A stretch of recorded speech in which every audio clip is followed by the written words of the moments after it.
গোটা রাজ্যে আবাস নিয়ে চলছে বেলাগাম বিক্ষোভ। মুর্শিদাবাদের ভগবানগোলা 2 ও তার থেকে কিছু কম নেই।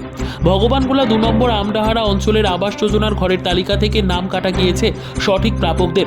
অন্যদিকে পাকা ঘরওয়ালাদের নাম রয়েছে আবাস যোজনার ফাইনাল তালিকায়। এই অভিযোগ তুলে ক্ষোভ প্রকাশ বাসিন্দাদের। দিদিকে বলতে ফোন করে ঘরের আবেদন জানিয়েছেন অনেকেই। তাদের বাড়িতে ব্লক আধিকারিকরাও এসেছিলেন সার্ভে করতে। আশ্বাসও দিয়েছিলেন তারা আবাস যোজনা পাওয়ার যোগ্য, কিন্তু এবারের ফাইনাল তালিকায় নাম নেই তাদের। আর তাদেরই ক্ষোভ প্রকাশ। দেখুন কি বলছেন তারা। তারা ঘর পাওয়ার উপযুক্ত লাই তাদের নামগুলো সার্ভে করে এসেছে। আমরা 4টা বাড়ি অবশ্যই 5 কোটির টাটি ওপরে 2 টাইল অবশ্য আমাদের নাম কোথায় রেখে দিয়েছে আমরা আর খুঁজে পাচ্ছি না। তো আমি দুবার দরখাস্ত দিয়ে গেছি, ওরাকে বলেছি আপনারা একটু তদন্ত করুন আমাদের বাড়িগুলো, যদি পাওয়ার উপযুক্ত হয়তো দিবেন, না পাওয়ার উপযুক্ত হলে দিবেন না।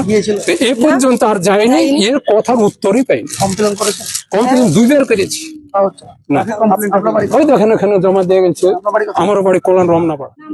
নাম প্রথমে সার্ভে করে নিয়ে যাওয়ার পরে নাম কাটিয়ে দিয়েছে। কে কাটিয়েছে আমরা বলতে পারবো না। আমি মার্কে যে জিজ্ঞাসা করি তো বলে এরপরে আসবে বলে থামিয়ে রাখে। আমরাকে বলে যে ভিডিওতে তোমরা যে কাগজপত্র জমা দিয়েছিল, ইনকোয়ারি করতে গিয়েছিল একবার, ভিডিও থেকে পাঠিয়েছিল।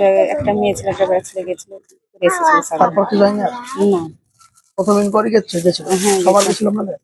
সবার গেছে। আচ্ছা, আপনাদের পাকা বাড়ি না কাঁচা বাড়ি? আচ্ছা বাড়ি, ঠাটির বাড়ি। তার নাম হচ্ছে না, কতদিন থেকে ঘুরছেন ভিতরে? ও 5-7 বছর থেকে ঘুরছি মাঝে মাঝে। তার কোনো ঘর না খবরই নাই, যা আসার কোনো আপনার নাম? ই নাই। সার্জিনা দিদি, কোথায় বাড়ি? কোলান রমনাপাড়া, কোন অঞ্চল? 5 নম্বর আমদার অঞ্চল।